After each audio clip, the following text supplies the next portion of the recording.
As Ellen said, my name is Cam Battley. I'm Executive Vice President of Aurora Cannabis, a company that I think you will get to know very quickly and I think you'll like. I want to tell you a little bit about myself first. I'm a little bit surprised every morning to find that I work for a cannabis company. I spent my entire career before this in biotechnology and pharmaceuticals. I started my career with Eli Lilly and worked for Pfizer and Bayer and Amgen here in California. That was what I did until 4 years ago when I got into the cannabis sector. And at the time, it was strictly the medical cannabis sector. And I actually came over to Aurora from Canopy, which is the market leader. It's the only it's the only cannabis company with a larger market cap than Aurora. So I'm always surprised every morning. I go, oh yeah, I'm a cannabis guy, because they call me the squarest guy in the cannabis business.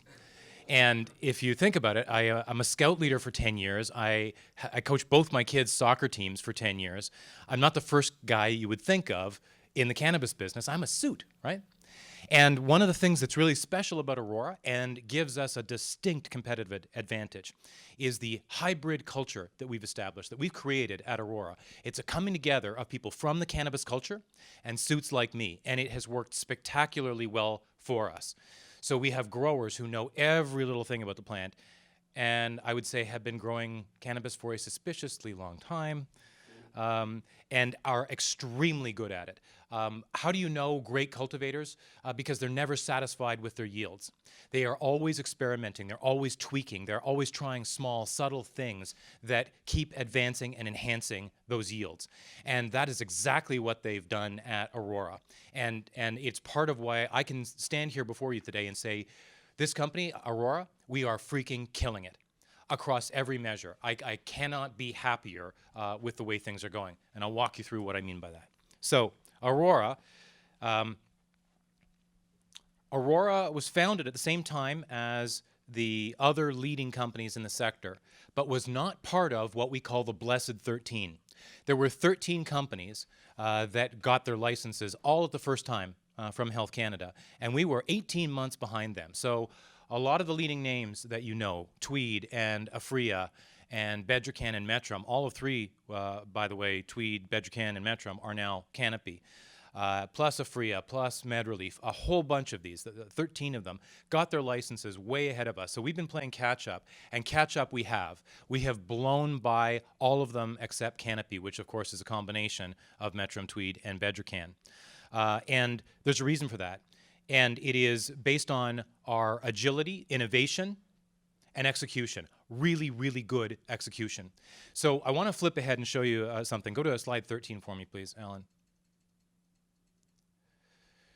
When I talk to you about how quickly we've taken off with our sales and our production, take a look at that. The blue line is Aurora. It took us 5 quarters to get to 650 kilograms per quarter. Compare that to the others. If you want to dig down deeper into the most recent MD&As from the different companies, you'll see another story. You'll see that on a per square foot basis, we are far more efficient than the other leading companies. You can do that homework yourself, but you will find that that's part of the story of Aurora. Our production efficiency is outstanding. And one of the reasons is we don't lose crops. We have an existing 55,000 square foot production facility north of Calgary. And it is purpose-built. It was the first purpose-built cannabis production facility in the Canadian market. And it was built to GMP specifications. And that is part of the reason why we've been so successful, because we don't lose crops. We don't have issues like powdery mildew and spider mites that other producers have to deal with, especially those that have traditional greenhouses that are open to the air. Now, we are also finishing a second facility in Montreal. It's a 40,000 square foot facility.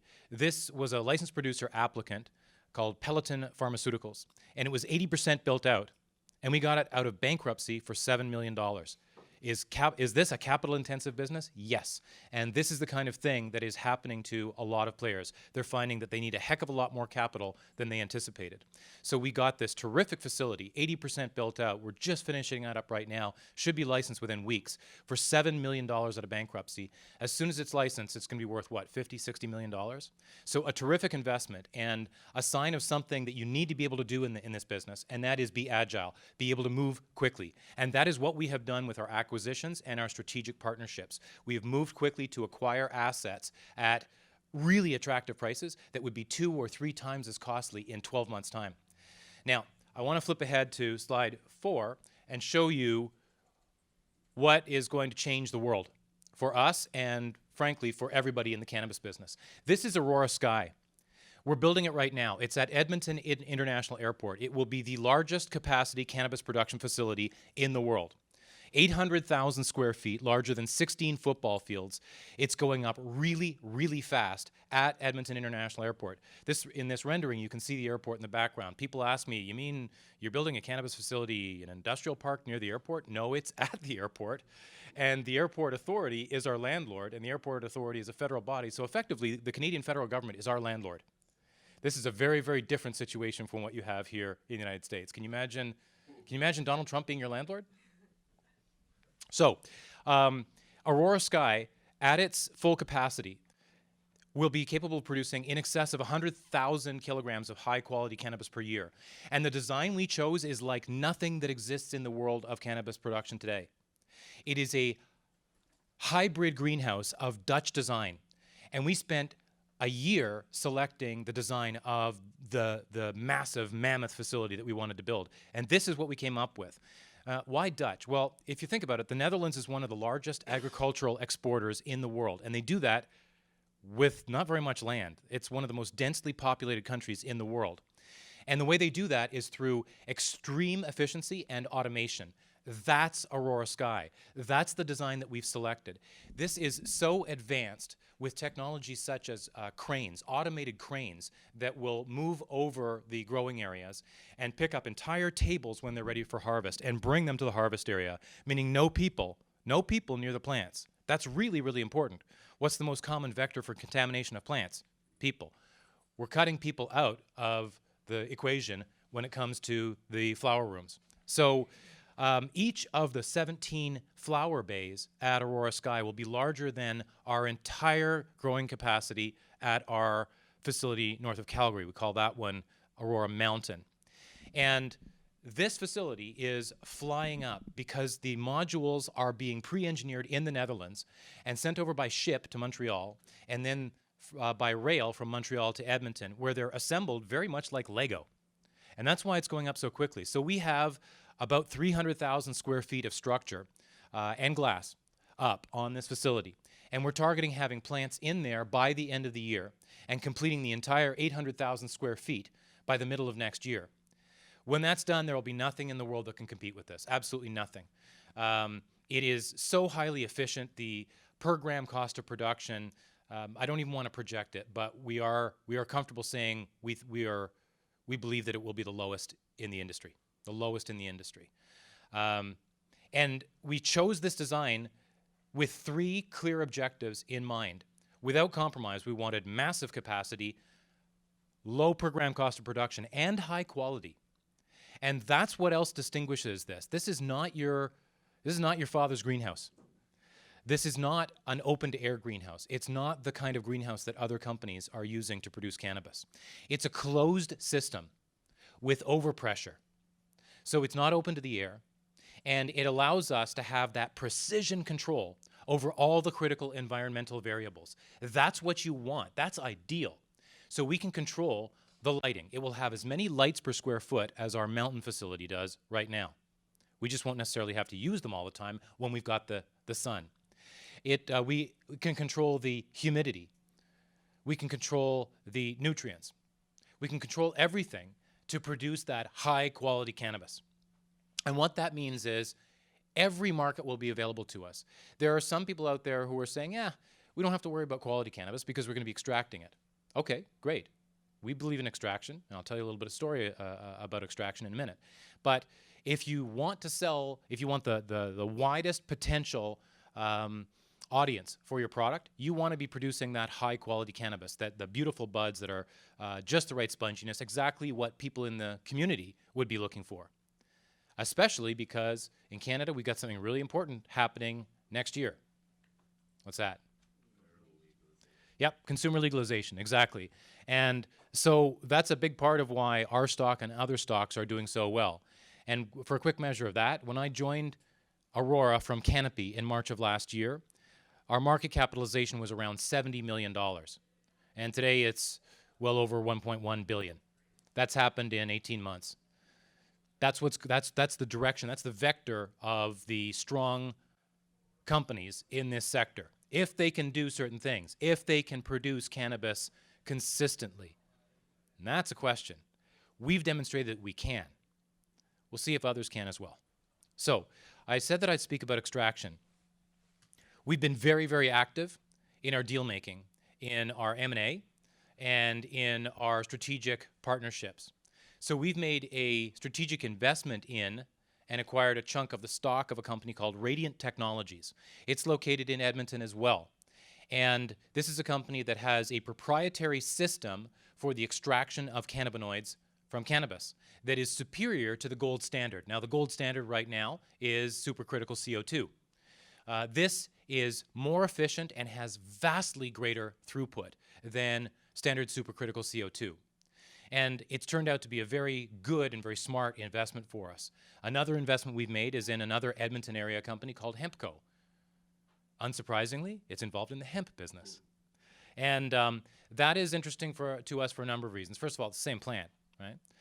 Second of all, because hemp is in increasing demand right now as a superfood. It's extremely high in protein from a non-animal source.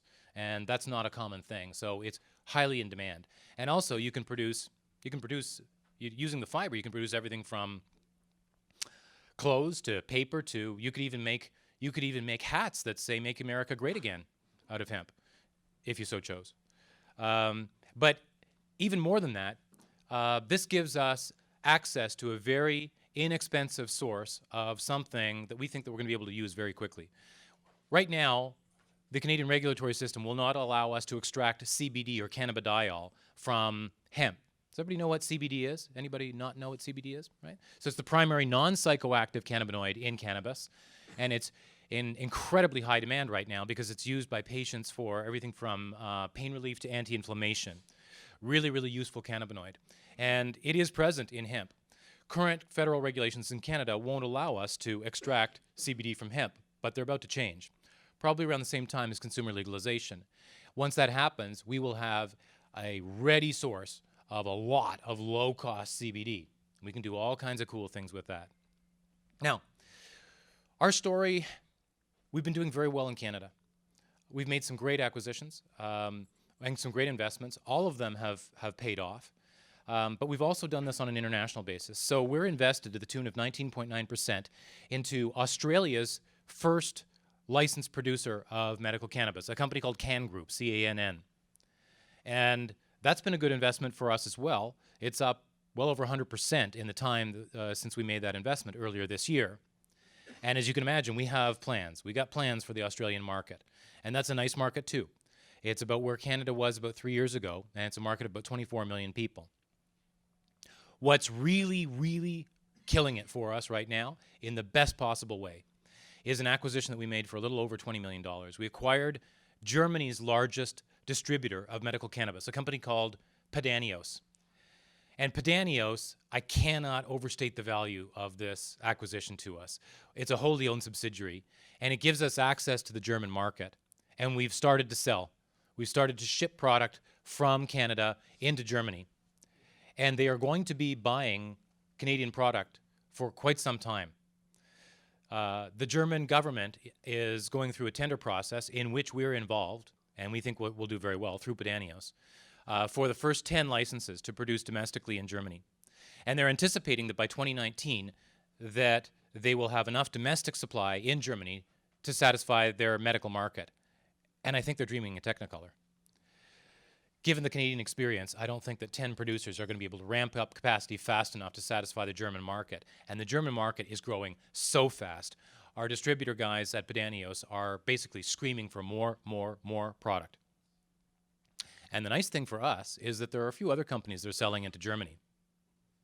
They're doing so on a wholesale basis. They're getting $5 or $6 a gram. We own the distributor. So we get the price that goes to pharmacies. We get twice what the other companies selling into Germany get by owning that distributor. And it is our anchor in the EU. So in addition to being the largest medical cannabis distributor in Germany, Padanios is the largest medical cannabis distributor in Europe. And the EU is starting to go. Additional markets are starting to open up. They're falling like dominoes. You're going to see medical systems, medical cannabis systems established in country after country after country in the EU. That's a population base of in excess of 400 million people. 80 in Germany, which is currently the largest federally legal medical cannabis market in the world. And large countries like Italy and Poland and Spain are going to be online very soon. And through Padanios, we can operate in all of these markets. It's really hard to overstate the value of this because it means that we have an additional massive high-margin distribution channel for our products. We have now the Canadian medical cannabis distribution channel. That's 250,000 people growing at 10% per month. That's impressive on its own. That's what we were targeting when I first got into this business, just the Canadian medical market. Now layer on top of that the Canadian consumer market that's anticipated to be somewhere on the order of 5 or 6 million people. Now layer on top of that the medical market in Germany, and then in all the other countries that are now lining up and creating their own medical cannabis systems. The bottom line here is that worldwide, demand vastly exceeds supply for regulated, legal medical cannabis. And it's not going to change rapidly. Take a look at Germany right now. Who can play in that market? It's a very limited number of companies in the world.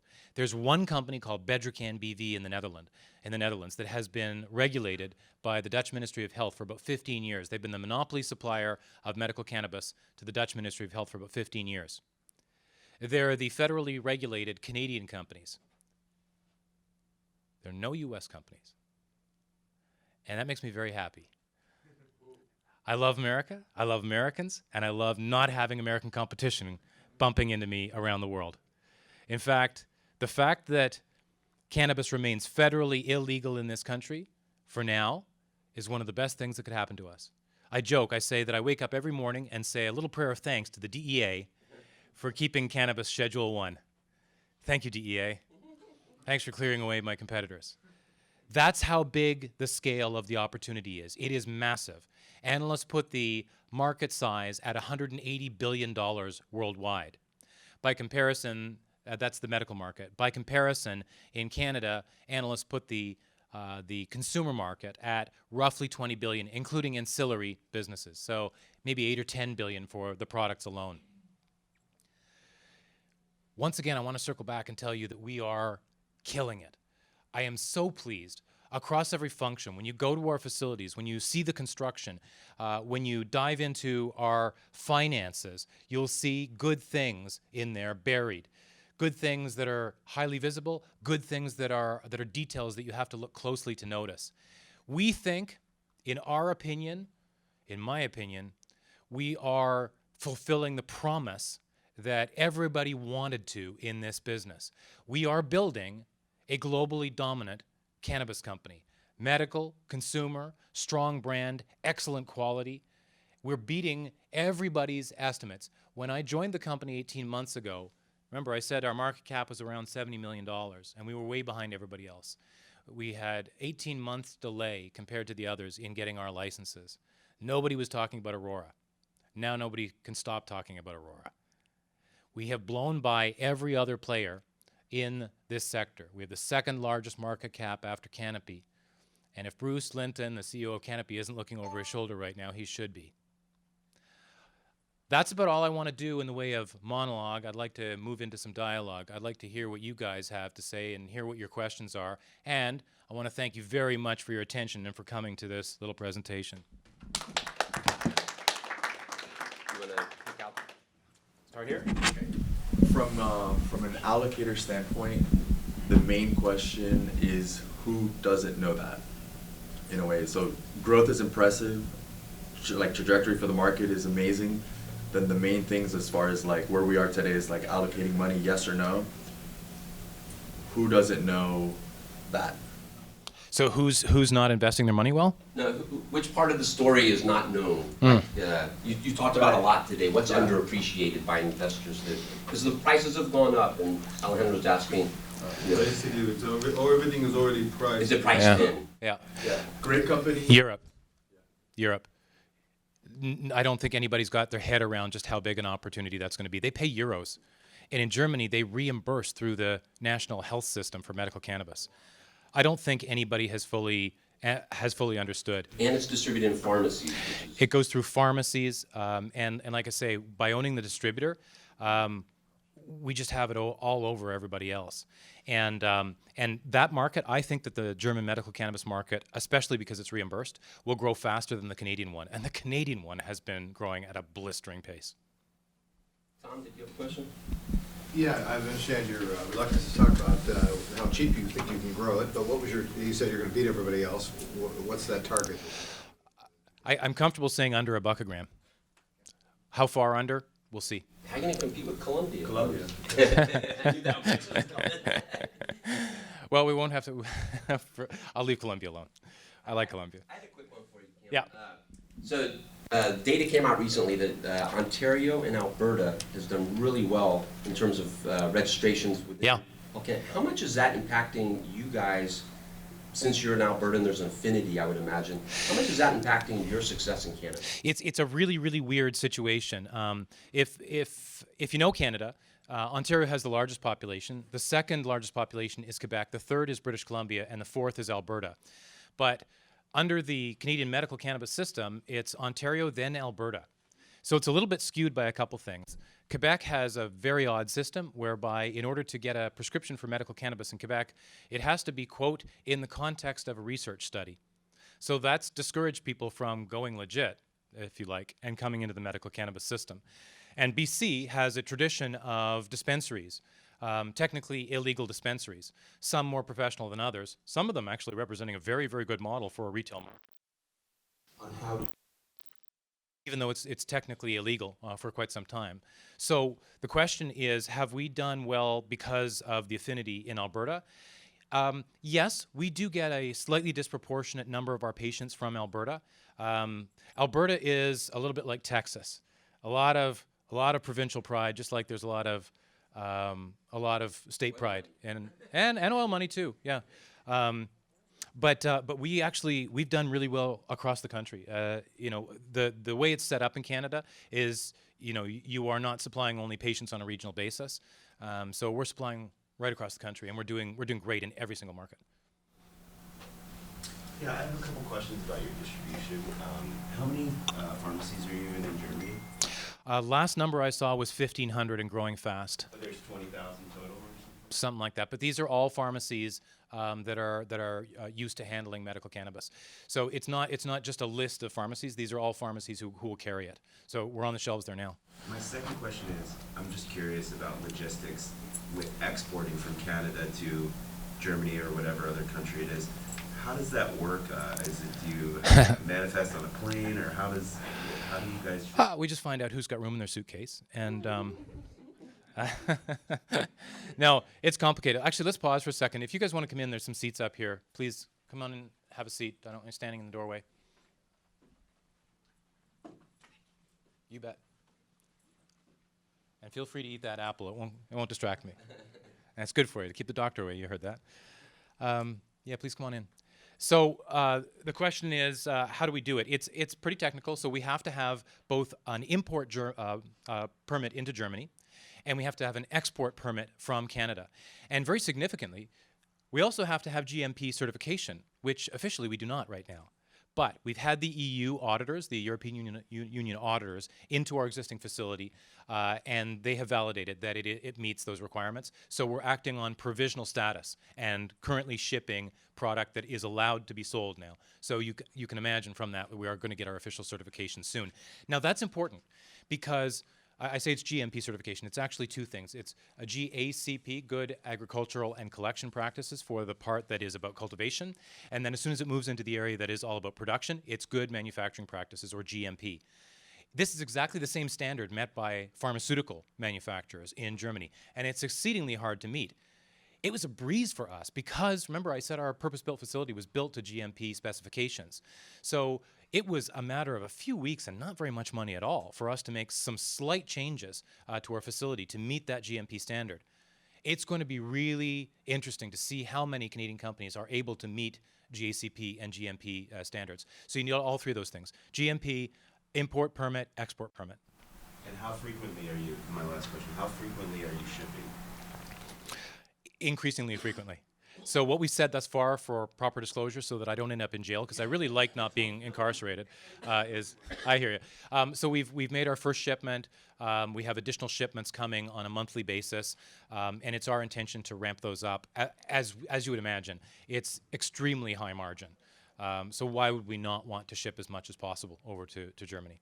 And that after Germany, like I say, Italy, Spain, Greece, Poland, all of them paying glorious, glorious euros, which are more valuable than Canadian dollars. Makes me very happy. 1, 2. Yeah, obviously the new facility is a massive game changer for you guys. I'd love to understand a little bit more about the unit economics of where you are right now in relation to kind of yield, wholesale price per gram, and cost per gram, where Okay. you're at versus where you're going to get to. Okay. By your accent, you're from New York, right? Are you an Aussie? Yeah, I'm an Aussie. Oh, yeah. I do a lot of work with the Australian Medical Association.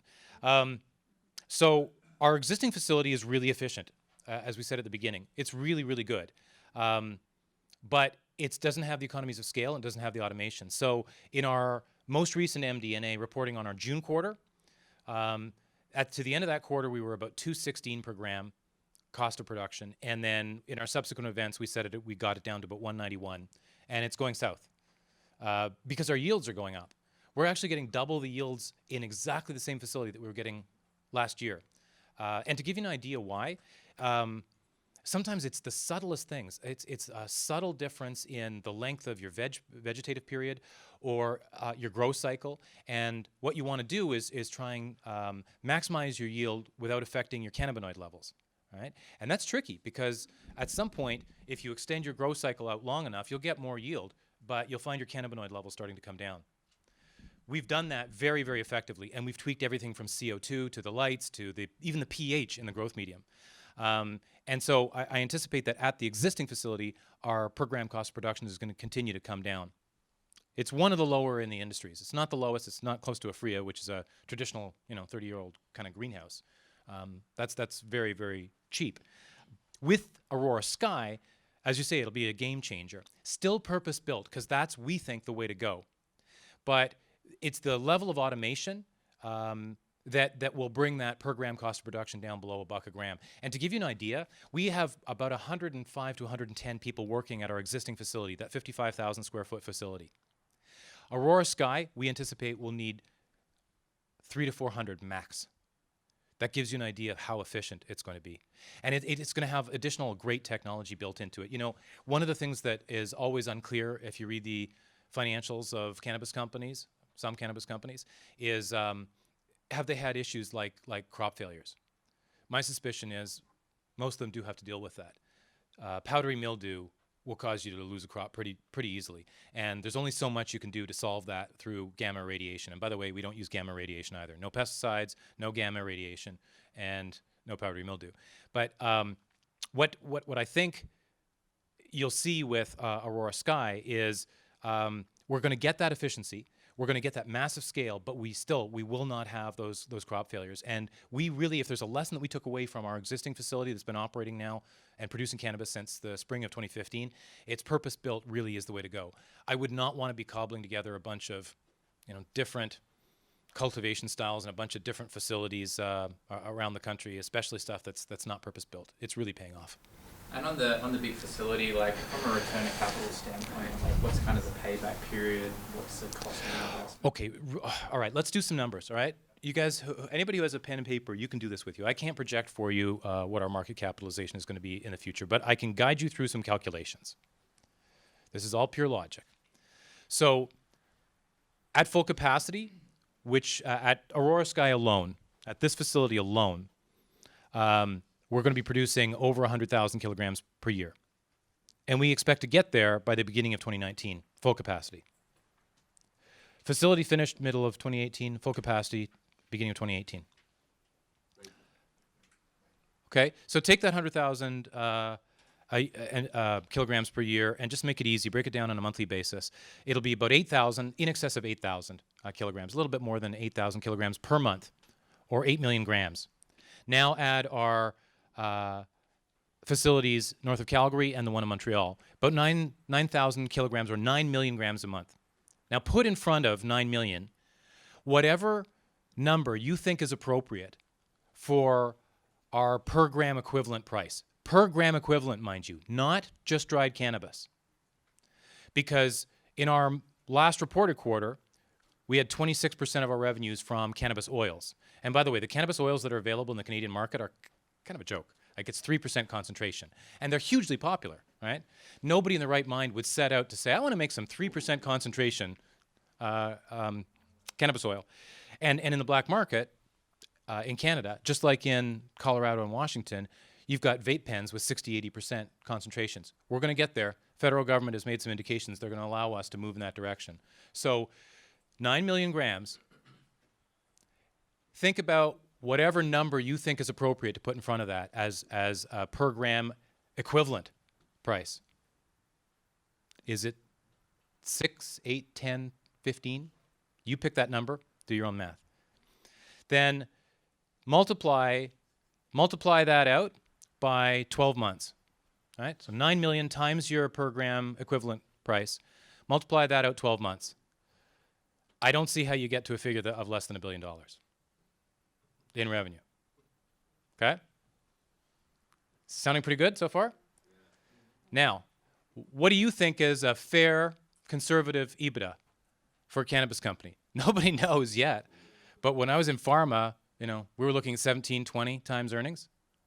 So figure. Market cap today.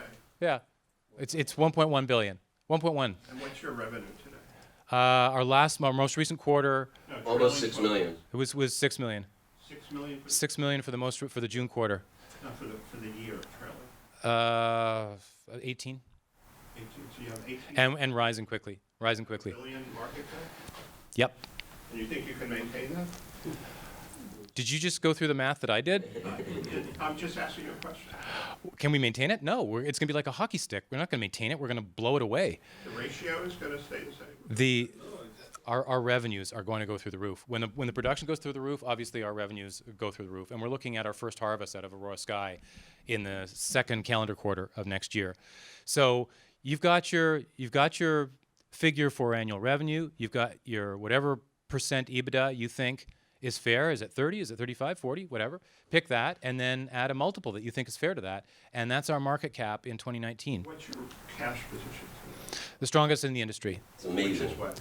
185 million plus. We just raised $60 million in, it was like an hour. And how many shares are outstanding? A lot. Oh, around 400 million. Yep. What's the price now? It's around $3. Right, $3 Canadian.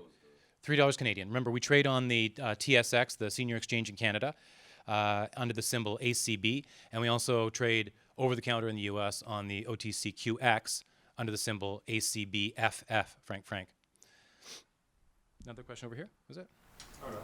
Any others? We'll go to this gentleman here, and then we'll back to you.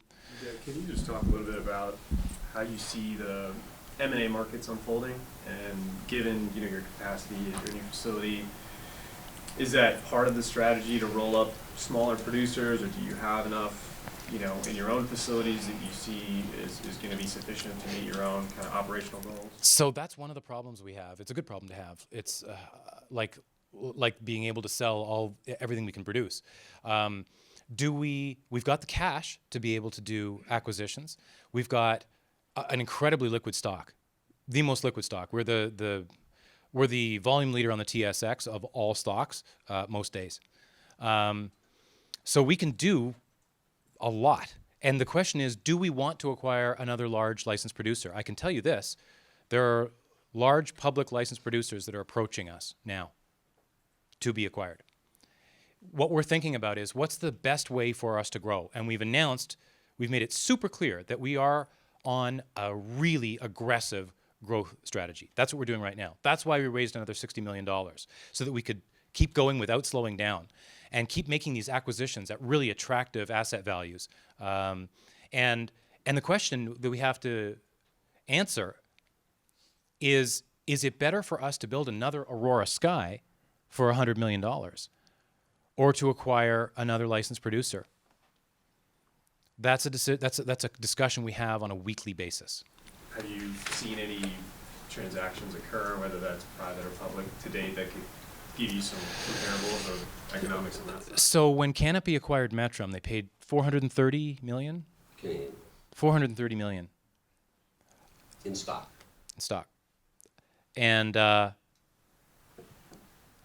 how's that turned out? Do they have any production coming out of the Metrum facility yet? Yeah, well, so they knew what they were getting into, but they had the pesticide issue, they had to. So there's no production coming out yet. There is? What's the operational capacity of Metro? Do you know? Not off the top of my head at this point, but About double ours, I think. that was a different time, even though it was only 6 months ago. Actually, a little bit longer, 9 months. Things go fast. Yeah, it was a different time. It's a different time.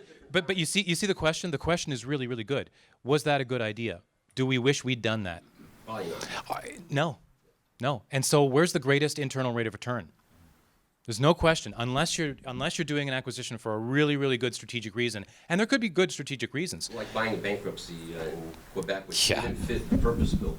Actually, it does. It's inside, like it's just a box. On the outside, could be anywhere, but inside, it's purpose built. But that's an M&A thing that's very strategic. Yeah, absolutely, because of its location. So it gives us a presence in Quebec.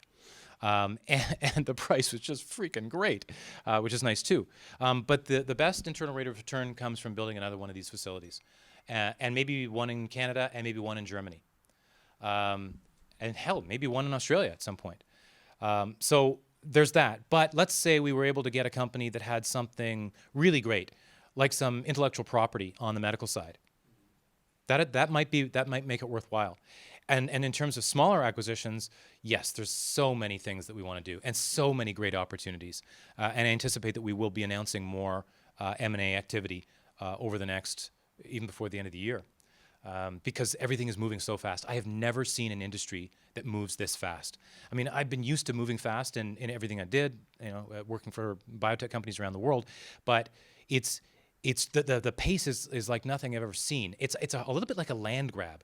There are these assets available, these opportunities available, and you got to grab them. And for that, you need capital, which is why we just raised some more.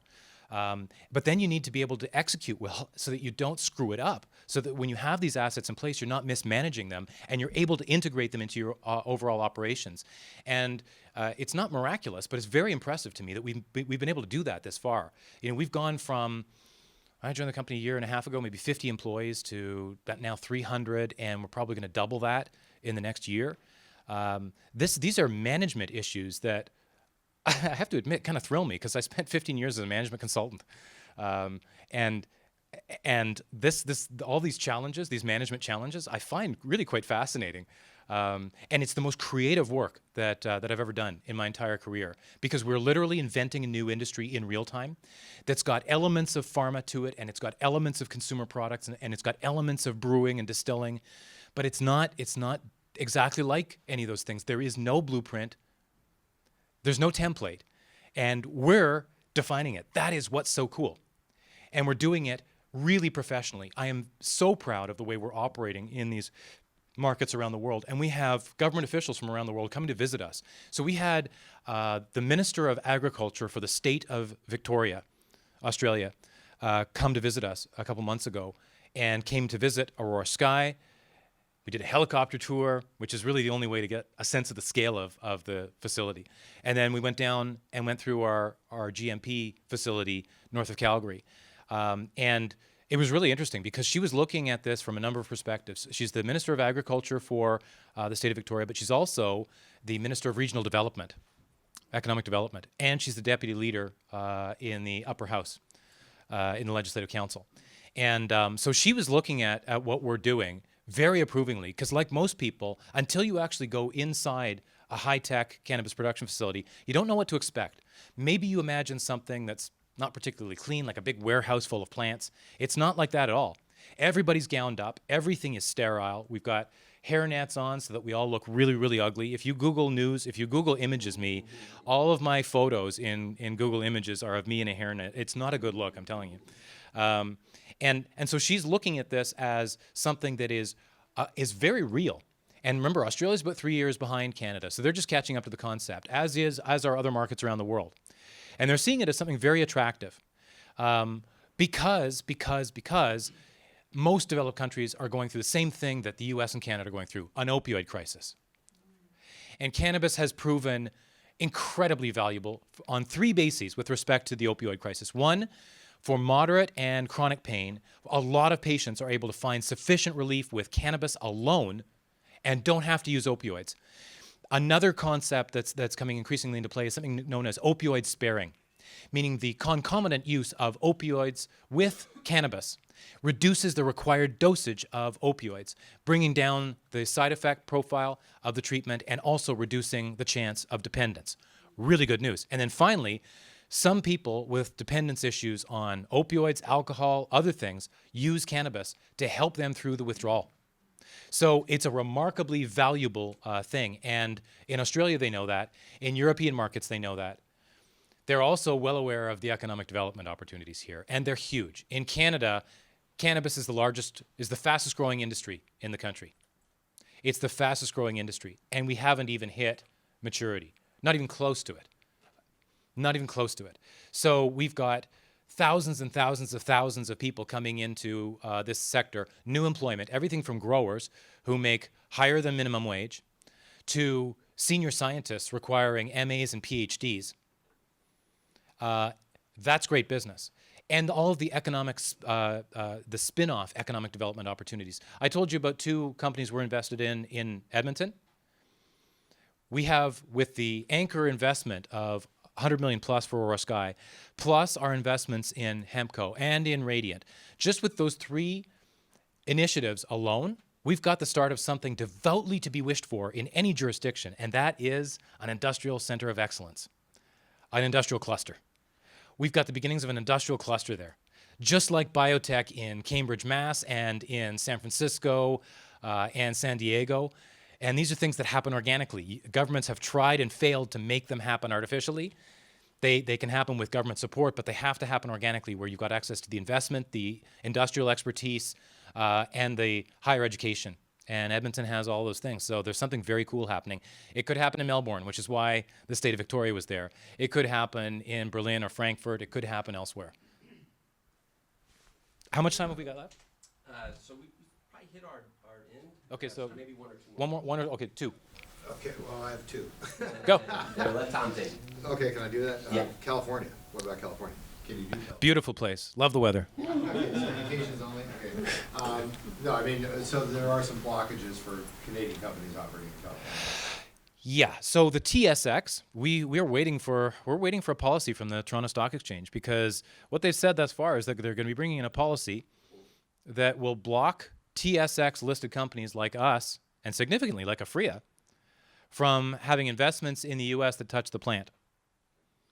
So it's a great area of uncertainty right now, because Afria is big into the U.S. We're not affected right now. We've been keeping our powder dry. But not because of the TSX. No. Well, what we've said in the past is we want to be really cautious until cannabis is no longer federally illegal in the U.S. Now, that said, there's some amazing technology in the U.S., and we are indeed eyeing some potential opportunities in the U.S. that are about the technology, about the ancillary sides. So not plant touching it. Right. Okay, and then I'm sorry to nerd out on you at the end here after those inspiring words, but the numbers, again, real quick. Back to the start, you said 800 square feet and $1 billion, $100 million, right? 100 million plus investment, 800,000 square feet, 100,000 kilograms, conservatively, 100,000 kilograms of cannabis per year from that facility alone. Gotcha. And then More like 110 with our other 2 facilities. I lost you on the turn at the end where you're talking about the model, 17%, you said that was the margin, not multiples, but margins, first margin. Oh, well, when I was in pharmaceuticals, you'd value a company based on 17 to 20 times earnings. Okay, so that's the multiple. A multiple. That's the multiple I'm talking about. What do you think the margins are? Gross margins, 70 to 80%. Not gross margin. EBITDA, Yeah, EBITDA. I'm not going to tell you what ours is. No one or knows yet. no. Everything's scaling up What do you think? I mean, people are talking 35. That's what I hear most commonly. It's 35. 35. 35% EBITDA. And no 280E tax. Yeah. Right. Right. Yeah, it's nice to be able to actually write off our business expenses in Canada. It's nice to be able to do that. Margin 35. Yeah. Yeah, over here. Just a quick one.